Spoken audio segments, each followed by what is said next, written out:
E hoje eu quero, como é o primeiro domingo do ano, falar sobre a melhor maneira de começar o ano. Qual que é a melhor maneira da gente começar um ano? Na verdade, o que eu vou falar aqui é a melhor maneira de começar todos os dias da nossa vida. Mas, como é o primeiro domingo do ano, vamos pensar assim, né? Como a gente pode começar bem um novo ano.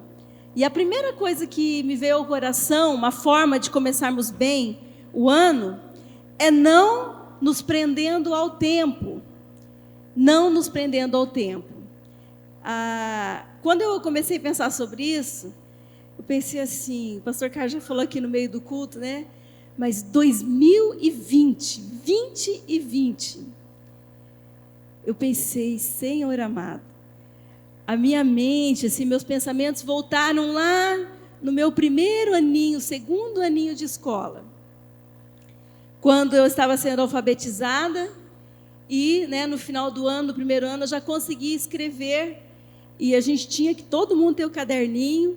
E eu era muito caprichosa, irmãos. Mesmo assim, levei uma vez uma reguada daquelas bem grande, né, na mão, porque estava chovendo e a gente ia no barro pisando e sujou um pouquinho o caderno. E a professora, antes de começar a aula, ela olhava todos os cadernos e tinha uma manchinha de barro, então ela já falou, dá a mão, né? Ficava todas as crianças numa fila. Aí eu pus as duas mãozinhas assim, tadinha de mim, né, ingênua. E ela veio com aquela regona assim, pá, na minha mão, né? Então era assim o primeiro ano naquela época. E a gente agradecia, porque nunca mais o caderno ficou sujo. Mas eu me lembro que a gente estava sendo alfabetizado e nós tínhamos que escrever, né? No meu caso, eu escrevia no cabeçalho, Colégio Estadual Duque de Caxias. 1º de fevereiro, né? O mês aqui é um dos meses, mas o ano era 1976. Já pensou? Eu comecei a lembrar, 1976, agora estou em 2020. Eu nunca pude imaginar, né, que ia chegar essa data. Primeiro ano A, professora Casturina. Não tem como esquecer o nome dela, né, depois daquela reguada. Aluna Marinês de Azevedo. Não tinha o Cândido ainda, né, amor? Ficou melhor agora, né? Marinês de Azevedo. A cartilha Caminho Suave. Alguns se lembram, né? E a minha amiga rival, porque a gente disputava os 3 primeiros lugares de nota, tinha um rapaz japonês que é impossível vencer, mas eu e a Regina Rossi Tomé. Eu fazia aniversário dia 28 de maio, e ela 29 de maio. Então, nós éramos amigas, né? Compartilhávamos lancheira na hora do recreio, mas a gente era rival de nota, a gente disputava. Então, eu fiquei pensando, meu Deus, 1976, que salto para 2020. O tempo passa. A folhinha do calendário insiste em crescer. Mas, como diz meu marido, não se preocupe com a idade não, porque a idade é uma coisa que passa, né? A idade passa. Mas o que eu quero dizer aqui como uma forma da gente começar bem o ano, que apesar de tudo isso que eu estou dizendo, nós não podemos nos prender ao tempo. Porque o tempo, na verdade, que a gente precisa ter consciência logo nesse início de ano, é que o tempo, ele só passa para o nosso corpo físico. Só a nossa vida física, né, é que tem prazo de validade, irmãos. A nossa alma é eterna, amém? Aquilo que nós somos, a nossa verdadeira identidade, jamais morre. Não tem prazo de validade. Todo mundo que nasceu nunca mais vai morrer. Nunca mais vai deixar de existir. Então nós não precisamos ficar presos ao tempo. É por isso que a Bíblia tem textos que ela vai se referir antes dos tempos. E no fim dos tempos, depois que tudo terminar. Olha o texto de Judas, às vezes a gente não dá muita atenção a essa carta de Judas, irmão de Jesus, que é uma carta, tem um texto ali muito forte, eu incentivo você a ler. O pastor Carlos já falou do profeta Ageu, também quero estimular você a ler o livro de Judas, que é o penúltimo livro da Bíblia, fica antes de Apocalipse, e ele diz assim, ao único Deus, nosso Salvador, sejam glória, majestade, poder e autoridade, mediante Jesus Cristo, nosso Senhor, antes de todos os tempos, agora e para sempre. O que tem antes de todos os tempos? Eternidade. Depois, no Evangelho de Mateus 28, 20, diz, o próprio Jesus, nos últimos momentos ali diz, ensinando-os a obedecer a tudo o que eu lhes ordenei, dizendo como que nós temos que proceder aqui nesse mundo. E eu estarei sempre com vocês, até o fim dos tempos. O que tem depois do fim dos tempos? Eternidade. Não acaba. Por que fala assim, que ele vai estar até o fim dos tempos? Quer dizer assim, depois acabou? Não. Porque depois é nós que vamos estar com ele. Enquanto nós estamos aqui, ele está com a gente. Nós precisamos da presença dele através do Espírito Santo, Deus Espírito Santo. Mas um dia nós estaremos com ele para sempre. Então, o corpo físico pode morrer em qualquer idade. Por isso, nós não podemos nos prender a essa vida. Nós não podemos usar desculpas como é cedo demais ou é tarde demais, agora não, daqui mais um pouco. Não comece o ano com esse pensamento, com essa perspectiva de vida. Não caia nessa armadilha de achar assim, eu vou dar mais um tempo. Inicie esse ano com tudo, irmãos, em Jesus, em Cristo. Pessoas presas ao tempo têm pensamentos tais como, ainda é cedo demais para me batizar, para viver com Cristo, para me dar por inteiro, para investir no reino. Sou muito novo para compromissos sérios, quero curtir um pouco mais a vida. Ainda é cedo para me dedicar tanto assim. Estou resolvendo umas coisas aí, mas no ano que vem. E são pensamentos de pessoas presas a esse tempo. Tem o outro extremo, agora é tarde demais, já perdi o time perfeito. Já dei minha contribuição, agora é a vez dos outros. Agora já foi, deixa para lá. Com o meu corpo desse jeito, não dá para fazer muita coisa. É só olhar para o irmãozinho aqui, né? Na hora do louvor. No braço dele não cansa, está sempre de mãos para cima. Está sempre glorificando. O tempo físico, ele só é relevante quando nós entendemos que ele é uma oportunidade passageira. Vai passar, e nós temos que agarrar essa oportunidade. E ele não é um direito adquirido com prazo indeterminado. Não, é uma oportunidade passageira. Então, comece esse ano dentro dessa perspectiva. Escolha Jesus, viva para Ele com toda a intensidade. A vida é linear, é para frente, irmãos. Não vai voltar. O tempo de Deus se chama hoje, é um eterno agora. Não tem idade para os filhos de Deus. A hora é toda hora, é todo o tempo, é agora. E para a gente não ficar preso ao tempo, sabe o que a gente tem que fazer? Faça planos que não caducam. Quando você for planejar esse ano, quando você for pensar nesse ano, em todos os outros que virão, faça planos que não envelhecem, planos que são eternos. Provérbios 19, 21 diz, muitos são os planos no coração do homem, mas o que prevalece é o propósito do Senhor. São os planos de Deus. Quando você for fazer planos, alguns exemplos aqui, faça planos para os seus filhos serem salvos. Melhor que eles passarem vestibular ou num concurso, é você fazer planos para eles serem salvos, é você investir para que eles sejam salvos. Não tem nada errado em vestibular, em passar num concurso, investir nos filhos dessa maneira. Mas esse nunca, nunca pode ser o plano A dos pais. Faça planos para ele ser salvo. Um outro exemplo, melhor do que ser promovido no emprego, é ser promovido para a glória, como foi a irmã do irmão Pedro. Faça planos de você viver de tal forma que você vai ser promovido para o céu. Um outro exemplo, melhor que ter vitória no esporte, na eleição, nas disputas da vida, é ter vitória sobre o pecado, irmãos. É você fazer planos para ter uma vida de santidade. Esse tipo de plano não envelhece, não caduca e vai para a eternidade. Isso é viver de uma forma que nós não estamos presos ao tempo. A Bíblia, o apóstolo Paulo, o grande Paulo, em 2 Coríntios capítulo 5, verso 1, depois o verso 4 e 5, ele diz: sabemos que se for destruída a temporária habitação terrena em que vivemos, que é o nosso corpo, temos da parte de Deus um edifício, uma casa eterna no céu, não construída por mãos humanas. Pois enquanto estamos nessa casa, nesse corpo, gememos e nos angustiamos, porque nós não queremos ser despidos, mas revestidos da nossa habitação celestial, para que aquilo que é mortal seja absorvido pela vida.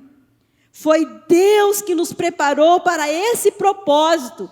Esse é o propósito de Deus, a nossa vida eterna, dando-nos o Espírito como garantia do que está por vir. Aqueles que são de Cristo estão selados pelo Espírito Santo da promessa, que é essa garantia, é essa testificação constante, dia após dia, enquanto estamos nesse corpo, de que não será para sempre assim, que o melhor está por vir. Então não viva preso às coisas desse tempo, viva esse tempo como uma oportunidade de Deus, seja qual a idade que você tem, não importa, o cristão não tem idade. Na nossa alma nós somos sempre jovens, cheios de vigor. O corpo, como diz em Coríntios, ele vai, ficando mais frágil. Mas diz também que por dentro nós vamos renovando dia após dia. Porque a vereda do justo é como a luz da aurora, que vai brilhando mais e mais até ser dia perfeito.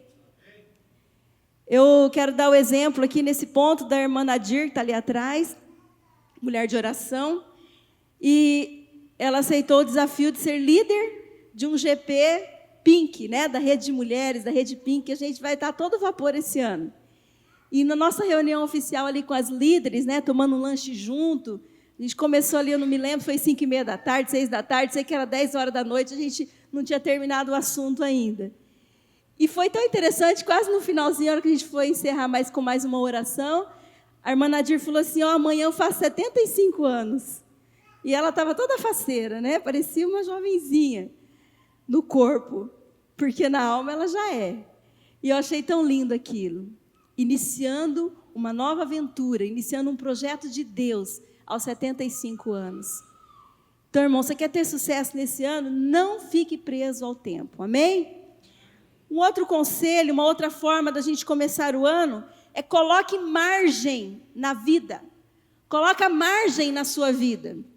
O que é margem? O dicionário diz que é uma faixa exterior que circunda algo. É uma faixa exterior. A margem, ela não é limitadora. Ao contrário, colocar margem quer dizer colocar expansão. Ela expande. Ela é mais que uma sobra e um bônus. Ela é uma margem que expande de uma forma ordenada. De uma forma em que nós temos intenção naquilo, planejado. Coloca margem na sua vida. Isso é essencial. As pessoas, em geral, aí no mundo, usam a expressão margem de erro. Ou uma margem financeira. É usado já essa expressão. Na política, por exemplo, quando nós estamos em época de campanha política, os jornalistas, nos jornais, eles dizem: fulano de tal está com 42% das intenções de voto, com margem de erro de 2 pontos para mais ou para menos. Ou seja, é uma sobra, é uma permissão planejada para ultrapassar. A nossa vida, ela tem que andar nesse rumo. Nós temos que colocar margem na nossa vida. E aqui eu não estou usando aqui o que eles estão usando para margem de erro, eu estou falando de margem de acerto. Nós temos que ter essa margem na vida, esse espaço extra. Porque quando a gente não planeja, é o que está acontecendo, pessoas estão com as vidas todas estressadas, pessoas vivendo de forma estressada, estressando aqueles que estão à volta, estressando os ambientes. O mundo está doido, as pessoas estão ficando malucas. É muito estresse, é muito limite, pouco limite ali nas emoções, na vida financeira, fisicamente, espiritualmente. A Bíblia nos estimula a colocar margem na nossa vida. Coloca margem. Há muitas frases hoje em dia, como estou no sufoco, estou no limite, estou por aqui. Esse mês foi apertado, passou da medida, estou quase explodindo. A gente ouve isso a todo tempo. Quantas pessoas em déficit? Nós precisamos começar esse ano com isso em mente. Coloca margem na vida. Chega de atraso, chega de ficar devendo tempo, devendo recursos, devendo afeto. Chega de dívidas na nossa vida, seja de qual tipo for. Deus está dizendo para você nessa manhã, coloca margem na sua vida. Dr. Richard Swenson, em seu livro Margem, ele diz assim: estar sem margem é estar 30 minutos atrasado para o consultório médico, porque você já estava 20 minutos atrasado para sair do banco, porque você já estava 10 minutos atrasado deixando as crianças na escola, porque o carro ficou sem combustível a meia quadra do posto de gasolina e você havia esquecido a carteira. E ter margens, por outro lado, é sobrar fôlego no final da escada, sobrar dinheiro no final do mês, sobrar sanidade no final do trabalho. Isso é ter margem. Jesus tinha margem. E Jesus nos ensinou claramente a ter margem na vida. Olha o que a palavra de Deus diz no Evangelho de Mateus, capítulo 5. Esse texto aqui, cheio dessa orientação para nós. Vocês ouviram o que foi dito: olho por olho, dente por dente. Isso aqui é do Antigo Testamento. E Jesus fala: mas eu lhes digo, não resistam ao perverso. Se alguém o ferir na face direita, oferece-lhe também a outra. Isso é margem. Tem espaço aí. E se alguém quiser processá-lo e tirar-lhe a túnica, deixa que leve também a capa. Margem na vida. Se alguém o forçar a caminhar com ele 1 milha, vá com ele 2. É a pessoa que tem margem na vida. Dê a quem lhe pede e não volte as costas àquele que deseja pedir-lhe algo emprestado. Você sempre tem. Você sempre está disponível. Vocês ouviram o que foi dito? Ame o seu próximo, odeie o seu inimigo. Mas eu lhes digo, amem os seus inimigos e orem por aqueles que os perseguem, para que vocês venham a ser filhos de seu Pai que está nos céus. Margem espiritual. Porque Ele faz raiar o sol sobre os maus e os bons, e derrama chuva sobre justos e injustos. Esse é o nosso Deus. Ele tem margem na vida. Se vocês amarem aqueles que os amam, que recompensa receberão? Até os publicanos fazem isso. E se vocês saudarem apenas os seus irmãos, o que estarão fazendo demais? Até os pagãos fazem isso. Portanto, sejam perfeitos, como é perfeito o Pai Celestial de vocês. Aqui a ideia de perfeição cristã significa uma vida de coerência com aquilo que você crê. É você andar de acordo com aquilo que você crê, com o que Deus já te revelou, com o que você já sabe da palavra, com o que você já foi instruído. Essa é a perfeição cristã. Nós, seguidores de Cristo, devemos levar muito a sério esse princípio, porque nós precisamos ter margem no estilo de vida. Por quê? Porque o texto está ensinando aqui. Jesus nos chamou para ser luz desse mundo, para andarmos a 2ª milha, para carregarmos os fardos uns dos outros, para darmos o nosso dinheiro com o objetivo de levar o evangelho aos perdidos, para perdoar, para, se precisar, não revidar e até dar a outra face, para levar aqueles que sofrem, para amar aquele que não é amável, até que ele se torne amável, para ser justo com o injusto. Essa qualidade de vida, só quem tem margem. É só quem está preparado para isso, irmãos. E se nós queremos ser cristãos verdadeiros, nós temos que ter isso. Margens físicas, emocionais, espirituais, financeiras, relacionais. É esse tipo de vida que Deus tem para nós. Se nós tivermos isso, a nossa família vai ser muito mais feliz, muito mais realizada, abençoada. O seu trabalho, por causa dessas margens na sua vida, ele vai ser muito mais abençoado, seu local de trabalho, seu local de estudo. A sua igreja vai ser mais saudável, mais abençoada. Até aqueles que te perseguem, os seus inimigos, Eles vão sentir o peso da bênção que você vai derramar sobre a vida deles. Nós seremos capazes de amar mais, suportar mais, doar mais, investir mais, ferir menos, sofrer e fazer sofrer menos. Nós teremos essa capacidade. Vai diminuir em muito o problema da sobrecarga na nossa vida. Nós temos que acreditar nisso, porque isso é possível em Deus. Deus deseja essa vida para nós. E para a gente colocar margem, nós precisamos restabelecer nossas prioridades. Nós precisamos definir em Cristo, na palavra, quais são as nossas prioridades. Nós precisamos abrir espaço no nosso coração, nas nossas emoções, na nossa vida espiritual, nas nossas finanças, nos nossos relacionamentos, abrir espaços para as prioridades de Deus entrarem. Nós precisamos administrar a nossa vida de uma forma mais inteligente e não mais esforçada. Às vezes as pessoas são muito esforçadas, mas não têm a inteligência cristã, a inteligência bíblica. Então a gente faz muito esforço, mas um esforço inútil. E nós precisamos nos lembrar de que muitas vezes, quando o diabo não consegue interferir na nossa vida de uma forma a nos tornar ruins, pecadores, miseráveis, ele vai usar uma outra tática muito comum hoje em dia, nos tornar ocupados demais para viver as prioridades de Deus.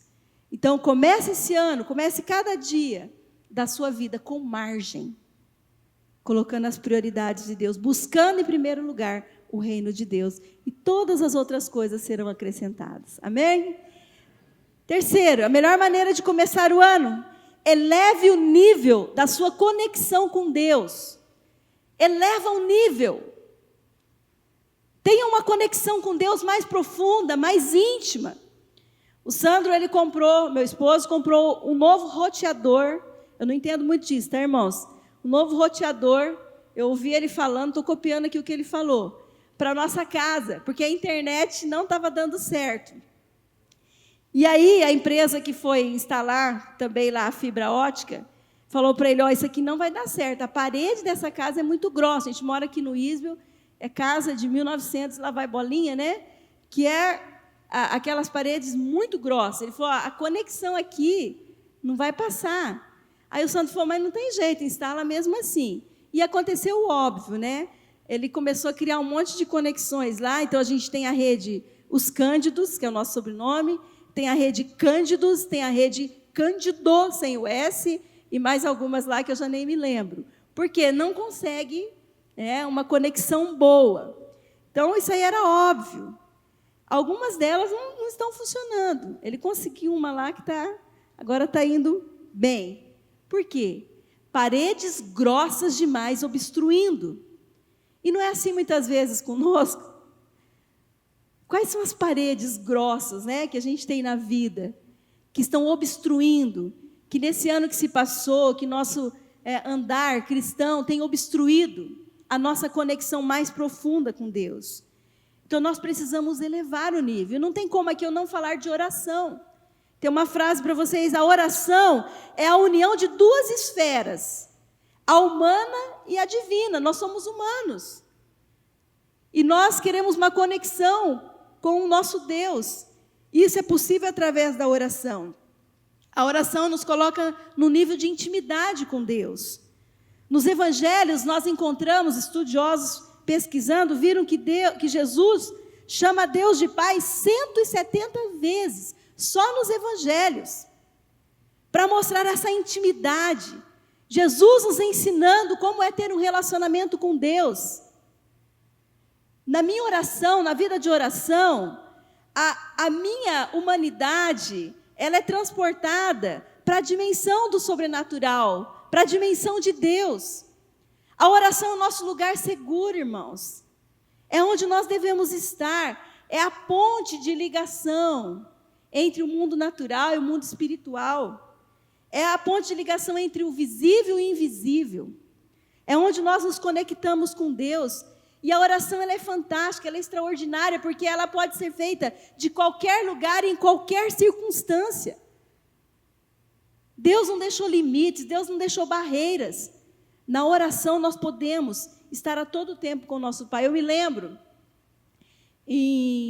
no ano de 2008, ele estava na igreja de Maringá, e da equipe lá que eu liderava, do Ministério de Ensino, ele é médico, né, um homem assim, muito humilde, mas, né, com doutorado mesmo em medicina, mas tão crente, né, que não colocou isso como prioridade, mas colocou Deus como prioridade. No dia 20 de julho de 2008, ele repentinamente, né, como sempre, ele teve um infarto e foi direto para a UTI, mesmo sendo médico, né, médicos também ficam enfermos, e ele foi, e era uma situação gravíssima. E depois do ocorrido, o doutor Luiz Neri, ele falou assim para mim, quando eu fui visitá-lo: pastora, eu senti uma paz tão grande, conversando com Deus naquela UTI, com o resto de força que eu tinha. Eu senti que eu estava desacordado, mas eu consegui falar com Deus, e eu me senti tão preparado até para morrer. Eu estava em paz. Eu estava preparado para morrer, tamanha era a minha paz. Está vivo até hoje, viu, irmãos? Deus queria mais dele aqui nesse mundo. Mas eu fiquei tão impressionado com o que ele falou. Não tinha desespero na alma dele. A oração foi um recurso imediato que encheu o coração dele de paz. Aquilo que a Bíblia diz, a paz que excede todo o entendimento, a gente consegue em oração. Deus deseja que a oração seja a sala de emergência, quando você percebe que perdeu todas as forças. Deus deseja que a oração seja o teu oásis, quando você se sentir em situações de deserto. Deus deseja que a oração seja o seu quarto de repouso, quando você sentir que nada te descansa, que nada alivia a sua alma. Esse é o desejo de Deus. A Bíblia diz que Jesus é o nosso maior exemplo. Lá no Evangelho de Mateus, capítulo 26. Vocês conhecem bem essa narrativa do Getsêmani. Eu vou ler só alguns trechos. No verso 38 diz que indo um pouco mais adiante, porque Jesus levou 3 discípulos, os mais íntimos, os mais próximos, com quem ele mais confiava. Ele levou com ele para esse momento de dor no Getsêmani. E a Bíblia diz que indo um pouco mais adiante, Jesus prostrou-se com o rosto em terra e orou: meu Pai, se for possível, afasta de mim esse cálice. Contudo, não seja como eu quero, mas sim como tu queres. Então voltou aos seus discípulos encontrou-os dormindo. Vocês não puderam vigiar comigo nem por 1 hora? Perguntou ele a Pedro. E retirou-se outra vez para orar. Meu Pai, ele repetindo a mesma coisa, se não for possível, afasta de mim esse cálice, sem que eu beba, mas faça-se a tua vontade. Quando ele voltou de novo, encontrou o quê? Seus discípulos dormindo, porque os seus olhos estavam pesados. Verso 44, então os deixou novamente e orou pela 3ª vez, dizendo as mesmas palavras.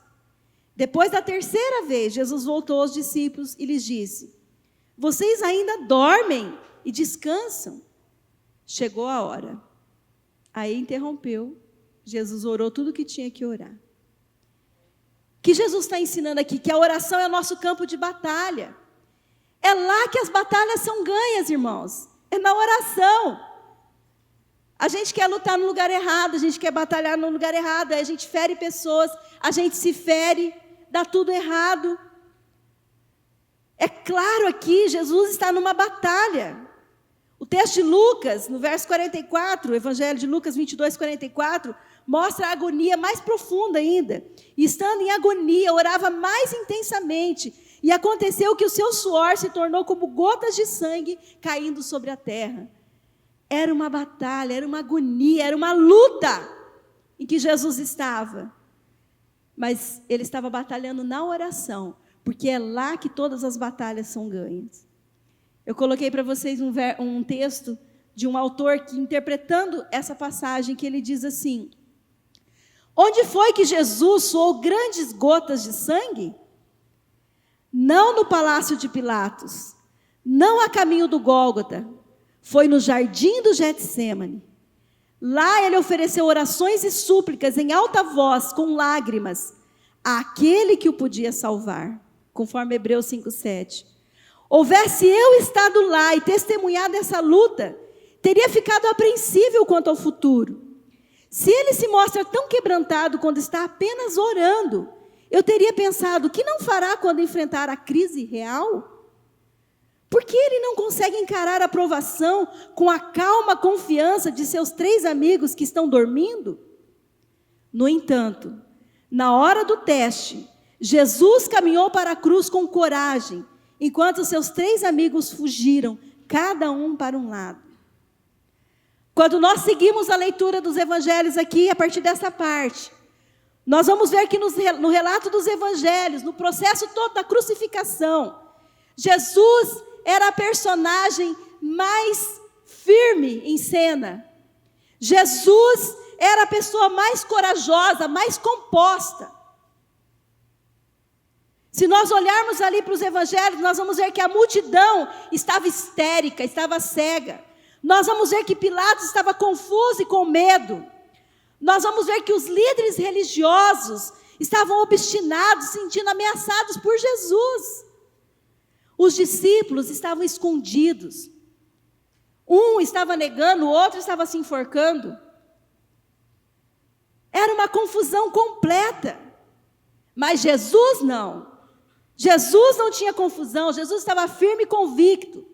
Não havia o que temer, porque ele já havia recebido toda a provisão no Getsêmani, na oração, na batalha com o seu Pai, conversando com o seu Pai. Irmãos, é lá que todas as batalhas são ganhas. É por isso que nesse ano você quer começar bem, comece elevando o nível da sua intimidade com Deus, da sua conexão com Deus. Porque assim como Jesus, nós vamos estar prontos, seja para o que for. Como igreja, nós temos nos empenhado para falar dessa vida de oração com vocês. Vocês viram o pastor Carlos falando aqui, como a gente tem feito 2 vezes no ano, como uma forma de estímulo, os nossos 21 dias de jejum e oração. Alguns domingos nós temos falado da agenda de oração devocional, disponibilizando aí para você, para que você registre o que Deus está falando com você na palavra, na sua intimidade. Avalie o jeito que você é. Eu sou uma pessoa muito ativa. Tem pessoas que de manhã elas vão acordando. Coloca o despertador assim, para despertar umas 3 vezes, para ir acordando. Eu não, o Sandro nem gosta que eu coloque o despertador, porque eu acordo antes para vigiar o despertador. Então, quando eu acordo. Eu acordo já com a agenda do dia na cabeça, planejado. E isso não é muito bom para a minha conexão com Deus, porque eu posso pensar assim que eu me basto, que eu já resolvi tudo. Então, eu tenho colocado uma disciplina na minha vida. Como eu já levanto pronta, então eu vou levantar pronta e pôr o joelho no chão. Eu já saio da cama de joelho. Vai orar. Vai falar com Deus de joelho. Eu preciso, me impor isso, para sujeitar a minha decisão, o meu corpo, à decisão da minha alma. Não estou falando que tem que ser o seu jeito de orar, que a gente pode orar de qualquer jeito, em qualquer lugar. Mas nós temos que descobrir como que eu vou ter uma conexão mais profunda com Deus, elevar o meu nível de conexão. Você tem que saber qual é o seu jeito, quais são as paredes grossas que estão limitando a sua conexão, que estão impedindo. Há algum tempo atrás, eu criei um grupo, pequenininho, mas um grupo, a irmã Nadira até faz parte desse grupo, que chama Minhas Intercessoras, no WhatsApp, onde, pelo menos uma vez por semana, ou mais ou menos, eu coloco pedidos de oração para elas. E eu sei que elas são mulheres de oração que estão intercedendo por mim. Porque eu quero estar rodeada de oração, orando, intercedendo, mas recebendo oração também. Eu quero que a oração seja a tônica da minha vida, que esteja em todos os lados da minha vida. O Sandro, há 4 anos atrás, quando se tornou presidente da nossa denominação, fez a mesma coisa, criou um grupo de intercessores, com pessoas de alguns lugares, porque temos igreja em várias regiões do Brasil, um grupo de intercessão, onde ele coloca, porque nós não queremos viver na nossa força, porque nós cremos no poder da oração. Irmãos, vamos começar assim o ano, crendo no poder da oração, crendo que esse lugar é um lugar seguro para nós estarmos, é onde nós vamos vencer as nossas batalhas. E aí tem a palavra de Deus em Hebreus 4,16, um convite extraordinário. Cheguemos, pois, com confiança ao trono da graça, a fim de recebermos misericórdia e encontrarmos graça que nos ajude no momento da necessidade. Ali que a nossa vida tem que estar, no trono da graça. E esse trono está aberto, porque Jesus abriu esse caminho para nós. E para terminar rapidamente aqui, melhor maneira de começar o ano é creia no agir sobrenatural de Deus. Creia. É uma postura do coração que tem tudo a ver com o que eu acabei de falar, que a gente tem porque a gente tem conexão com Deus. Então a gente crê no agir sobrenatural de Deus. Deus tem todo o poder. Ele pode agir em qualquer circunstância. Tem circunstâncias que estão além do nosso potencial de administrá-la. Tem circunstâncias que estão muito aquém daquilo que nós podemos resolver. Mas nós temos um Deus que age de forma sobrenatural. Um Deus de milagres, o Deus do impossível. E se nós andarmos com Ele, tudo é possível aquele que crê. Tem um texto, 2 Reis, capítulo 6, que diz... Veja aqui a postura do profeta Eliseu. A postura do profeta Eliseu. Ora, o rei da Síria estava em guerra contra Israel. Depois de deliberar com os seus conselheiros, dizia: montarei o meu acampamento em tal lugar. O inimigo falando, vou pôr o acampamento ali. Mas o homem de Deus, que é o profeta Eliseu, mandava uma mensagem para o rei de Israel, do povo de Deus: evite passar por tal lugar, pois os arameus estão descendo para lá. Assim o rei de Israel investigava o lugar indicado pelo homem de Deus. E repetidas vezes Eliseu alertou o rei, que tomava as devidas precauções. Ele ouvia o homem de Deus. E isso fez o quê? Enfureceu o rei da Síria, o inimigo da Síria, que convocando seus conselheiros, lhes perguntou: vocês não me apontaram qual dos nossos está do lado do rei de Israel? Tipo assim, qual que é o inimigo? Qual que é o dedo duro que está entre nós aqui, que está entregando o ouro para o bandido? Vocês têm que me falar quem que é esse. E aí, um dos conselheiros respondeu: nenhum de nós, majestade. Não somos nós, não. É Eliseu, o profeta que está em Israel, que revela ao rei de Israel até as palavras que tu falas em teu quarto. O profeta fala tudo. Aí, olha só que ignorância. Ordenou o rei: descubram onde ele está para que eu mande capturá-lo. Eles acabaram de falar, ele sabe até o que você fala dentro do quarto. E ele fala assim: então, descubram onde ele está que eu vou capturar ele. Quando lhe informaram que o profeta estava em Dotã, ele enviou para lá uma grande tropa para pegar um homem, com cavalos e carros de guerra. Eles chegaram de noite e cercaram a cidade. E olha aquele que estava desconecto com Deus, aquele que não tinha a mesma postura do profeta, o servo do homem de Deus. Não é porque está andando dentro da igreja, está andando perto de um homem de Deus, uma mulher de Deus, que você tem a mesma conexão, que você crê no agir sobrenatural. Olha a postura desse homem que andava do lado do homem de Deus. O servo do homem de Deus levantou-se bem cedo pela manhã, e quando saía, viu que uma tropa com cavalos e carros de guerra havia cercado a cidade. Então ele exclamou: ah, meu senhor, o que faremos? Falou para Eliseu. O profeta respondeu: não tenha medo. Aqueles que estão conosco são mais numerosos do que os que estão com eles. E Eliseu orou: Senhor, abre os olhos dele para que veja. Ele não orou para Deus livrar, porque ele já tinha essa fé no agir sobrenatural. Ele orou para o outro, para Deus abrir o olho do outro. Então o Senhor abriu os olhos do rapaz, que olhou e viu as colinas cheias de cavalos e carros de fogo ao redor de Eliseu. Um exército de Deus. O agir sobrenatural de Deus. Irmãos, Abre os teus olhos em 2020. Não fica como esse servo. Vamos ser como Eliseu, vamos ser o homem de Deus, a mulher de Deus, o jovem de Deus, o adolescente de Deus. Vamos crer no poder sobrenatural do nosso Deus, que é vivo, atuante nesse mundo. Amém, meus irmãos? Tem uma frase que diz: não converta seu coração ao que determina a circunstância, mas submeta a circunstância ao agir sobrenatural de Deus. É o nosso Deus que tem a última palavra. A vida é na dimensão do espiritual, do sobrenatural, não da nossa força.